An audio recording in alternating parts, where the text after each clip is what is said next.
प्रिय मित्रों, नमस्कार। आप सभी को जन्माष्टमी की ढेर सारी शुभकामनाएं। दोस्तों, आज हमारा विषय है भगवान कृष्ण के प्रमुख उपदेश एवं व्यवहार में उनका अनुपालन, उनका क्रियान्वयन। दोस्तों, भगवान कृष्ण ने अपने परम शिष्य अर्जुन को अनंत उपदेश दिए थे, परंतु उन उपदेशों में 5 उपदेशों को अति प्रमुख माना गया है। इन 5 उपदेशों में सबसे पहला निष्काम कर्म, दूसरा योग, तीसरा भक्ति, चौथा समदृष्टि एवं 5वां संपूर्ण समर्पण। यानी कि ये 5 प्रमुख उपदेश भगवान कृष्ण के द्वारा अपने परम शिष्य अर्जुन को दिया गया था, और यह उपदेश अर्जुन के माध्यम से हम सब के लिए अति उपयोगी, सार्थक, महत्वपूर्ण एवं अपने जीवन को लाभकारी बनाने में इसके योगदान पूर्ण शिक्षाप्रद संदेश कहा जा सकता है। निष्काम कर्म का अर्थ होता है हमें बिना फल की इच्छा किए अपने कर्म को पूरी तल्लीनता और तन्मयता से करना। दूसरा योग, अर्थात अपनी इंद्रियों को बस में करते हुए एकाग्रचित होकर परम पिता परमेश्वर में ध्यान लगाना ही योग है। तीसरा भक्ति, अर्थात सुख दुख लाभ हानि की भावना को त्याग कर एक निराकार परम ब्रह्मा में मन लगाना ही भक्ति है। ये 5 उपदेश की जो चर्चा हम कर रहे हैं, ये श्रीमद् भगवत गीता में जिस रूप में निष्काम कर्म, योग, भक्ति आदि को परिभाषित किया है, उसी रूप में मैं बता रहा हूं। इसके अलावा भक्ति को और कई पुस्तकों में अलग अलग प्रकार से परिभाषित किया गया है, लेकिन श्रीमद् भगवत गीता में निष्काम कर्म का अर्थ फल की इच्छा के बिना कर्म करना, योग का अर्थ अपनी इंद्रियों को बस में करते हुए एकाग्रचित होकर परमात्मा में ध्यान लगाना, भक्ति का अर्थ सुख दुख लाभ हानि की भावना को त्याग कर एक निराकार परम ब्रह्मा में मन लगाना, समदृष्टि का अर्थ परमात्मा के बनाए सभी जीव जंतु प्राणियों को समान दृष्टि से देखना, सभी में भगवान के अंश को महसूस करना, और संपूर्ण समर्पण का अर्थ है सभी चीजों को भगवान का ही मानना। हर कर्म भगवान को एक भोग के रूप में चढ़ाया जा रहा है, उन्हें ही समर्पित किया जा रहा है। जो भी हम कर्म कर रहे हैं ये भगवान को समर्पित है, सब कुछ भगवान का है। हम भी भगवान के, आप भी भगवान के, सब कुछ परम पिता परमेश्वर को संपूर्ण समर्पित है। तो इसके शाब्दिक अर्थ हैं, ये जो 5 उपदेश है, इसके जो शाब्दिक अर्थ जैसा कि भगवत गीता में परिभाषित किया गया है, उसको मैंने अभी संक्षेप में बताया। प्रमुख 5 उपदेशों पर इस वीडियो वक्ता ने एक शोध किया था और यह जानने का प्रयास किया था कि विश्वविद्यालय के विद्यार्थी भगवान कृष्ण के प्रमुख उपदेशों के प्रति कितने जागरूक हैं और वे व्यवहार में इन उपदेशों को किस हद तक उसका अनुपालन करते हैं, उसका क्रियान्वयन करते हैं। हिसार स्थित गुरु जम्बेश्वर विज्ञान एवं प्रौद्योगिकी विश्वविद्यालय के 200 विद्यार्थियों पर शोध से यह पाया गया कि अधिकांश विद्यार्थी यानी कि 95% विश्वविद्यालय के विद्यार्थी भगवत गीता के अध्याय 12 में वर्णित भगवान कृष्ण के 5 प्रमुख उपदेशों से अवगत नहीं है। केवल 5% विद्यार्थी ही ऐसे हैं जो इन 5 प्रमुख उपदेशों से अवगत हैं। जहां तक प्रथम उपदेश का सवाल है, यानी कि निष्काम कर्म, तो निष्काम कर्म से 75% विद्यार्थी इसका अर्थ समझते हैं, जैसा कि भगवत गीता में इसको परिभाषित किया गया है। उससे 75% छात्र अवगत हैं और 25% छात्र इस उपदेश के अर्थ को ठीक से नहीं जानते।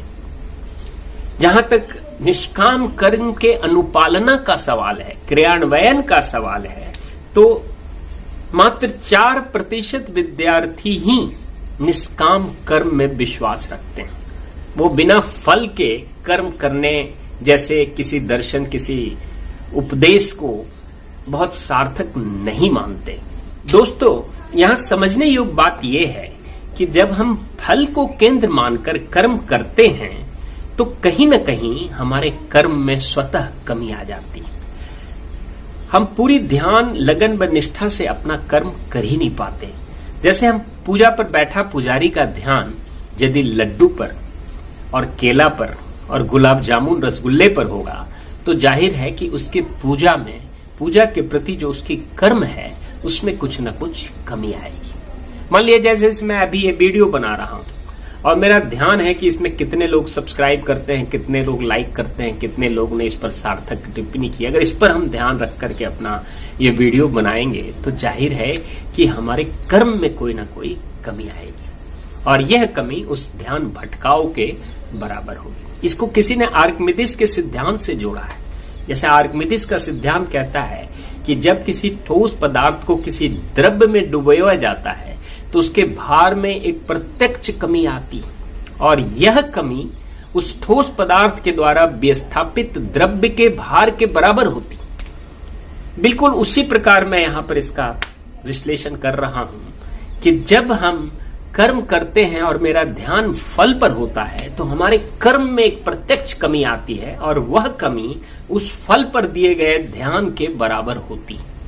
अब ये विचार आपको कितना सार्थक लग रहा है आप इस पर मंथन कर सकते हैं, लेकिन मैंने अभी एक उदाहरण दिया कि अगर पूजा करते वक्त हमारा ध्यान लड्डू पर है, केले पर है, रसगुल्ला पर और गुलाब जामुन पर है तो जाहिर है कि हम पूजा में उस तरह से अपने कर्म, पूजा के प्रति अपने कर्म का निर्वहन नहीं कर पाएंगे। या कोई भी कर्म, हर कर्म को भगवान कृष्ण एक पूजा ही मानते हैं। हर कर्म एक पूजा है, कर्म ही पूजा है और उसमें हमें फल पर जब हमारा ध्यान जाएगा तो हमारे कर्म में एक प्रत्यक्ष कमी जरूर देखने को मिलेगी। कर्म का जो फल देर सवेर इस दशक में, अगले दशक में जब भी मिलना होगा वो मिलना ही मिलना है, लेकिन कर्म अगर अच्छी तरह निभाया गया हो, पूरी पारदर्शिता और संपूर्ण समर्पण के साथ हो तो जाहिर है कि उसका फल देर सवेर इस दशक में, उस दशक में, अगले दशक में निश्चित रूप से प्राप्त होता ही है।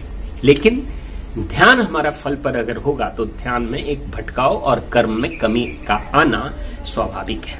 जहां तक योग के प्रति जागरूकता का प्रश्न है तो श्रीमद् भगवत गीता में वर्णित योग के अर्थ से मात्र 10% विद्यार्थी ही अवगत पाए गए।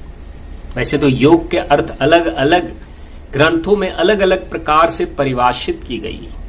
प्रजापिता ब्रह्म कुमारी के जो दर्शन शास्त्र है उसमें योग का अर्थ अलग अलग प्रकार से उसको परिभाषित किया गया। हालांकि अंत में सारी भाषाएं, सभी परिभाषाएं एक ही हो जाती है, लेकिन यहां मैं चर्चा सिर्फ श्रीमद् भगवत गीता में जो योग का अर्थ बताया गया है उससे मात्र 10% विद्यार्थी अवगत हैं, जैसा कि शोध से पाया गया।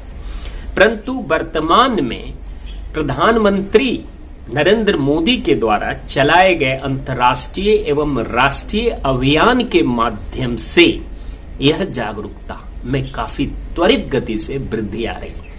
सभी राज्यों में भी ये अभियान, ये मुहिम बहुत तेजी से चल रहा है और अभी हम लोग अंतर्राष्ट्रीय योग दिवस मनाए हैं।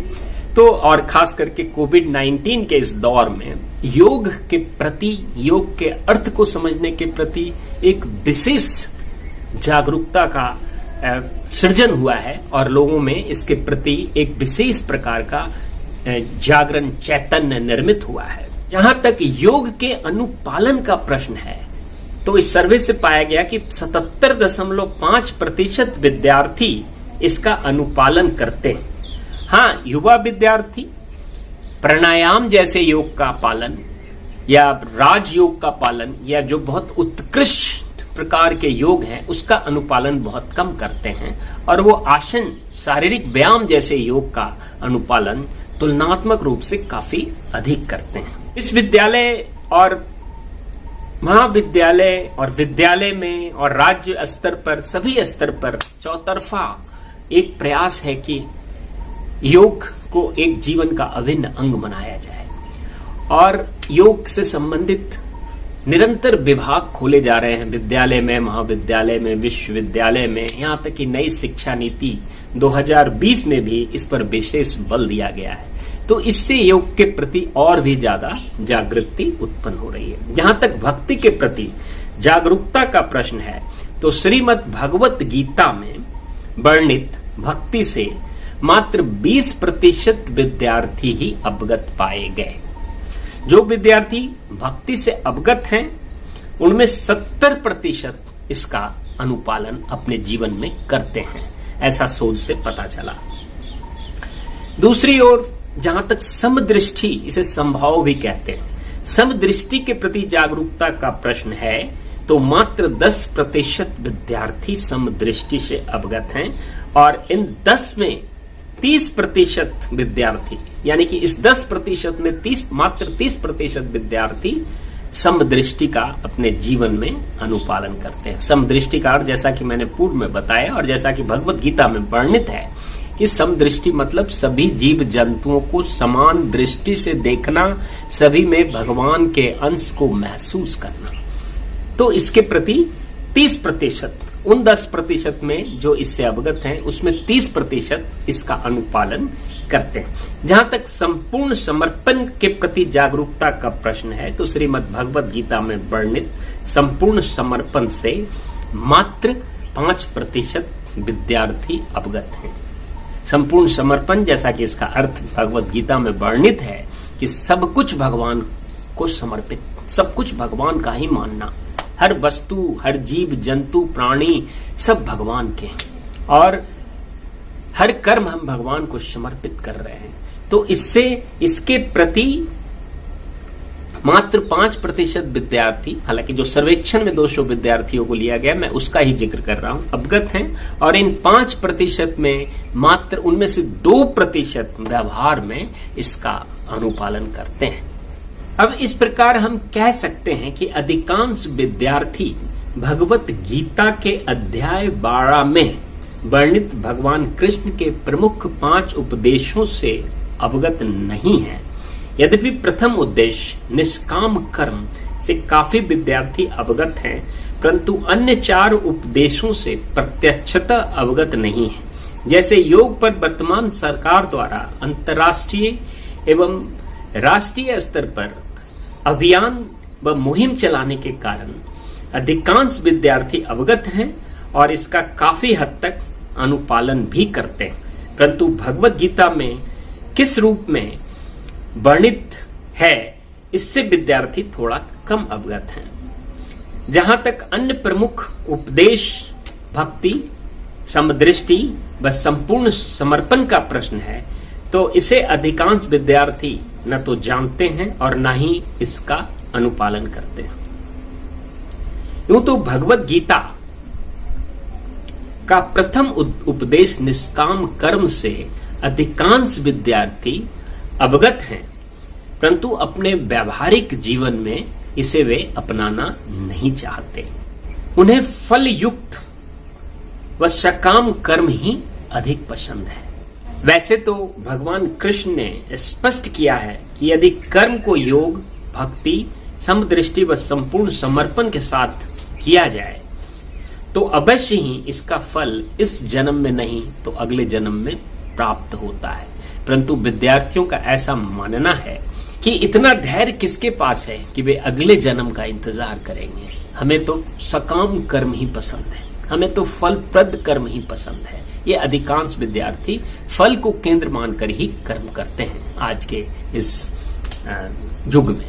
तो दोस्तों, इस सर्वेक्षण के आधार पर मैं यहाँ पर कुछ सुझाव देना उचित समझता हूँ, जो इससे आंकड़े बताते हैं, जो चीज हमने अध्ययन किया। व्यक्ति को निष्काम कर्म ही करना चाहिए, उसे हमेशा अनासक्त कर्मयोगी बनने का प्रयास करना चाहिए। निष्काम कर्म व भक्ति के मिलन से ही उपासना या साधना होती। यदि हम कर्म करते समय हमेशा फल पर ध्यान रखते हैं तो निश्चित रूप से हम अपना कर्म ठीक से नहीं कर पाएंगे।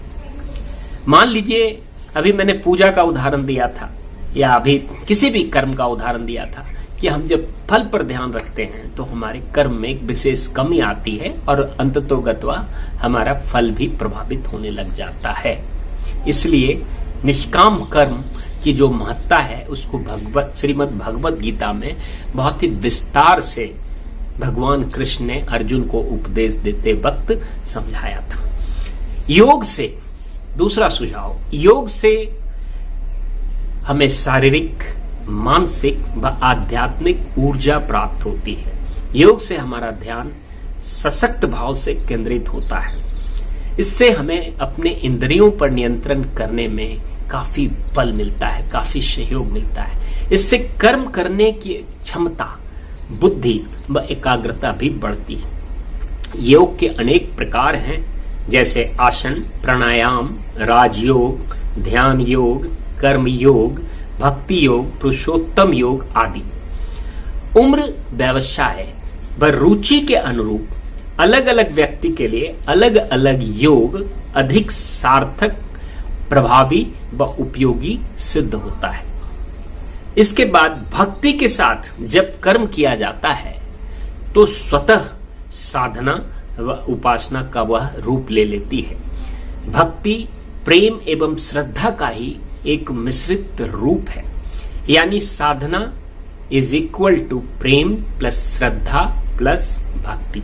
इस परम पथ का अनुसरण व अनुपालन करने से निश्चित रूप से दिव्य गुण हमारे व्यक्तित्व में उत्पन्न होते हैं।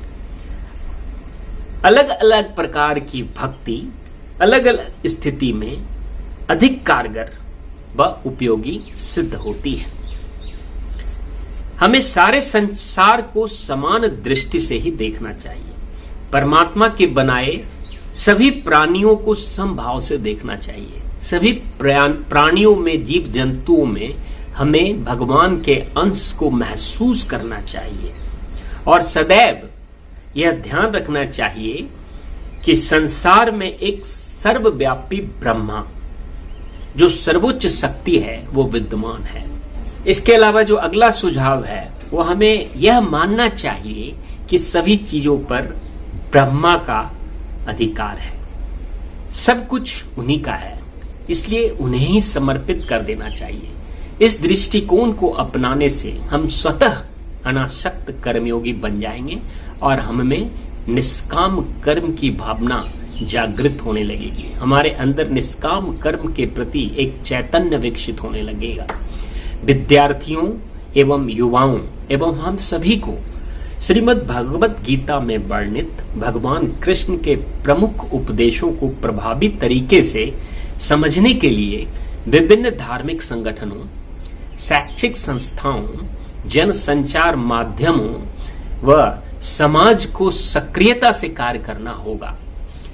हम सभी को अपना अपना लक्ष्य निर्धारित कर भक्ति, समदृष्टि एवं संपूर्ण समर्पण के साथ निष्काम कर्म में विलीन हो जाना चाहिए, क्योंकि कर्म ही एक प्रकार से पूजा है।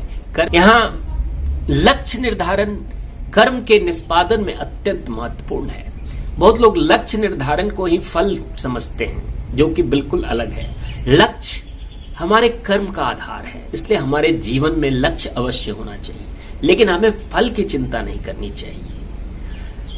जब महाभारत में कौरव और पांडव के युद्ध का जिक्र है तो वहां हार जीत, हमें जीतना हमारा लक्ष्य है। हम जीते या न जीते, लेकिन हम जीत के लिए प्रयासरत रहेंगे, तो वो लक्ष्य है और उसके लिए हमें कर्म करना है। तो इसलिए यहाँ भगवत गीता में बिल्कुल स्पष्ट है कि जीवन में लक्ष्य जरूर होना चाहिए और लक्ष्य ही हमारे कर्म का आधार है। अब वो लक्ष्य में हमें कितना प्रतिशत प्राप्त होता है, ये बात की बात है। और हमें फल की चिंता नहीं किए हुए निष्काम कर्म करते हुए संपूर्ण समर्पण, भक्ति भाव, आनंद, उत्साह के साथ अपने कर्म को करना चाहिए। तो ये कुछ इस सर्वेक्षण से प्राप्त आंकड़ों के बाद कुछ सुझाव मैंने प्रस्तुत करने का प्रयास किया। तो दोस्तों, आज मैंने आपको ये बताने का प्रयास किया कि भगवान कृष्ण के 5 प्रमुख उपदेश क्या हैं। इस 5 प्रमुख उपदेश से हम सभी को अवगत होना चाहिए। अधिकांश लोग निष्काम कर्म इस उपदेश से अवगत हैं, लेकिन और भी 4 प्रमुख उपदेश हैं और व्यवहार में कितना इस उपयोग का अनुपालन होता है, इसका भी मैंने जिक्र किया। और इस उपदेश के अनुपालन में विभिन्न शैक्षणिक संस्थाओं, एनजीओ, विद्यालय, महाविद्यालय, विश्वविद्यालय आदि की अत्यंत महत्वपूर्ण भूमिका है। इन सब का मैंने संक्षिप्त विवरण प्रस्तुत करने का प्रयास किया। यदि आपके मन में कोई प्रश्न हो, कोई आशंका हो, तो आप निसंकोच हमारे कमेंट बॉक्स में अपना प्रश्न कर सकते हैं। तब तक के लिए इजाजत, धन्यवाद, नमस्कार और एक बार पुनः आप सभी को जन्माष्टमी की ढेर सारी शुभ